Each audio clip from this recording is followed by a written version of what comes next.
When I was younger, like most people I imagine, I found it hard to be myself. Basketball was the thing that changed that. Basketball was creativity, it was passion, it was early morning dribbling through the street, it was late night games of horse, it was playing in the rain because it was only water. It was waking up early every Thursday morning because I knew basketball was that night, and an instant surge of excitement made it a better day. You only get that when you love something. Basketball was an outlet for me, but it was also a place where I found a big part of myself. And as a shy kid who liked to get lost in movies, I used to devour every basketball film that I could find. But now looking back, that curiosity has been replaced with nostalgia, as these films transport me back to a very previous time and place. And none evoke the feelings and memories of my childhood like White Man Can't Jump. It was my Sandlot, my Mighty Ducks, and ever since I owned it on VHS, it lived on the shelf alongside my other personal favorite films. But if I had to choose the top 3 best basketball films of all time, my gut tells me to go with He Got Game, Love and Basketball, and White Man Can't Jump. But if I have to think and try to figure out why, the very personal and subjective criteria would be the following 3 reasons. Number 1, it has to be a good movie first. Yeah, it's a sports movie, and yeah, it's a basketball movie, but it has to offer much more than that to rank at the top. All sports movies are armed with the human ammunition of being the great revealer of character, which can be triumphant in the case of Rocky, but much more all over the place if we're following Billy Ho's ego-driven, cool on the court, street ball hustling, gangster fleeing, pride-strong, romantic idiot savant. White Man Can't Jump is indeed about so much more than just basketball. I like people with flaws. I think they're more interesting than people without in movies. And it's funny that audiences are so conditioned now to, everything being solved and everything being worked out and problems being neatly tied up and resolved in 2 hours. And, that has nothing to do with my life. And I simply think that Mark Twain and Billy Wilder and my literary and narrative heroes realized that real comedy is not about jokes, it's about human behavior. And it's based on pain. And all of these stories, when I'm writing them, I'm really thinking of the dark version. And the laughs become, if they work, the laughs become cathartic. You'll notice all 3 of these films take the focus away from a team ensemble and rely more on character work for the backbone of their stories. So when Gloria says, sometimes when you win, you really lose. And sometimes when you lose, you really win. This is the core of the whole movie. We're wrapped up in a character that's a dynamite hustler on the court with his game, but he's bad with money. So it's never long before he puts himself in another hole. This dichotomy is what makes it endlessly watchable. It's what keeps the interpersonal conflict on fire from beginning to end.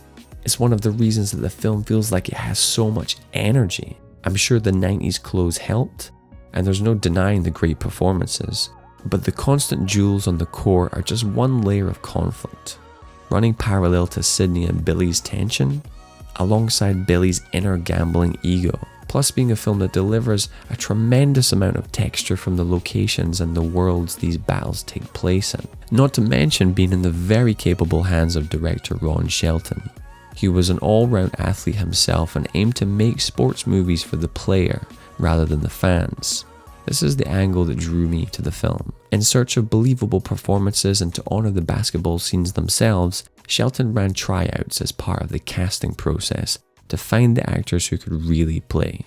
Woody Harrelson had played his whole life and was good enough to be coachable in the training camp leading up to the film. And Wesley Snipes? Well, he couldn't play, but he was an all-round athlete and physical specimen and did the loudest trash talking for anyone around and really embodied the character of Sydney. Shelton also captured the real sense of street ball by choosing to film in rough and rugged downtown locations. He'd send in security ahead of the actors to make sure no one had recently gone to their glove compartments. And that magic energy the film is known for is in large part due to the editing.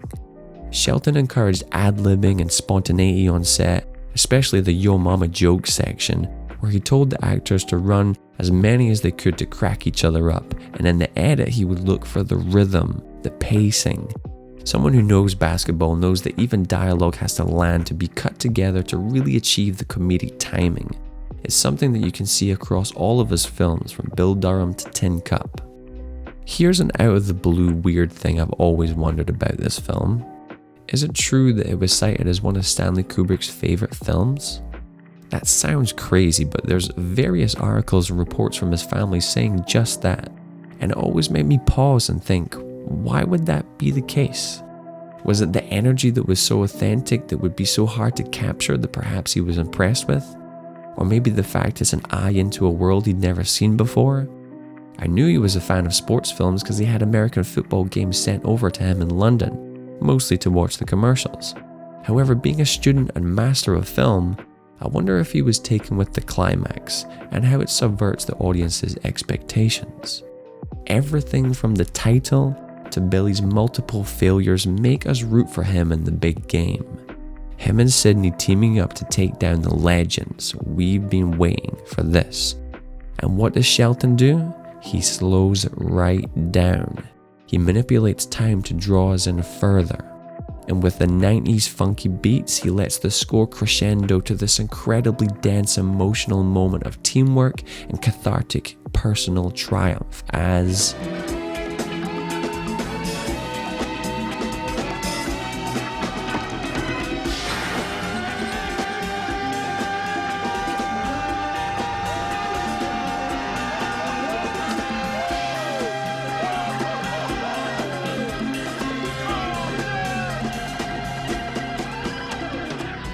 all the tools of filmmaking to deliver the most satisfying moment.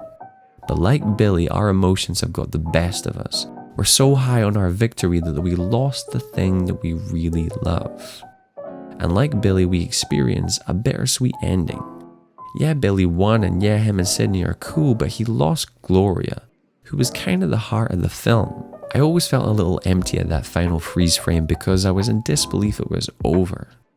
I guess it's a buddy movie, and in a way the romance is a bromance between the two guys, but Gloria calls him out on it. Look, Billy, you gambled my money and went through. Honey, I promise you this is the last time. And the deeply flawed character that he is, he wins, but he actually loses.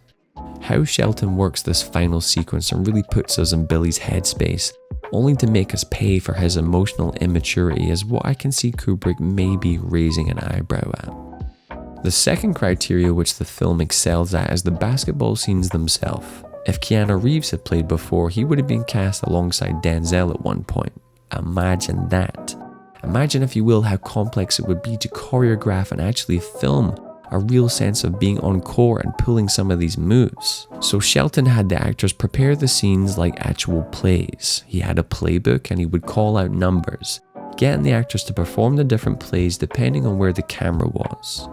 Like most sports movies, the sports scenes are almost like action sequences. It's a time to turn up the intensity. And with the power of music and slow motion, it's a great chance to get lost in what cinema can really do. An accomplishment of these scenes is how easy it is to follow the action.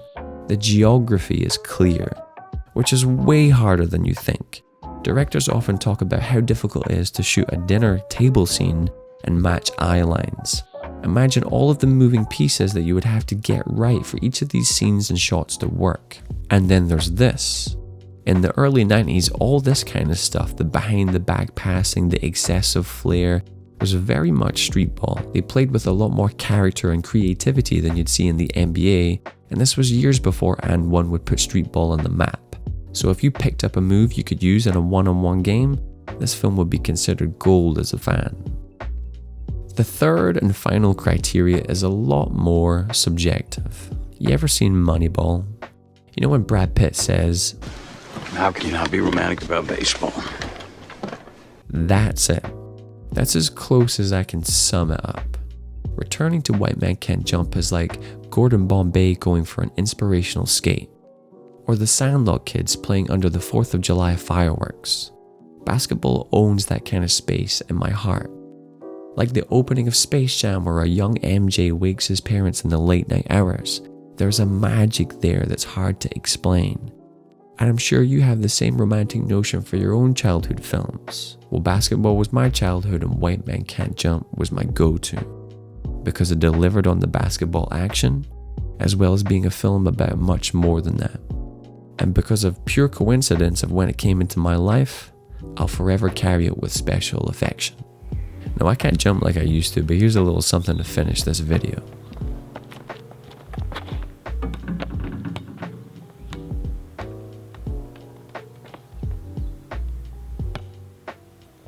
Hey everyone, thanks for watching this video, which is essentially my love letter to basketball. Be sure to subscribe for more videos on the way. Huge thank you to Authors Craft for becoming a Patreon and joining in the support. I'll see you in the next one.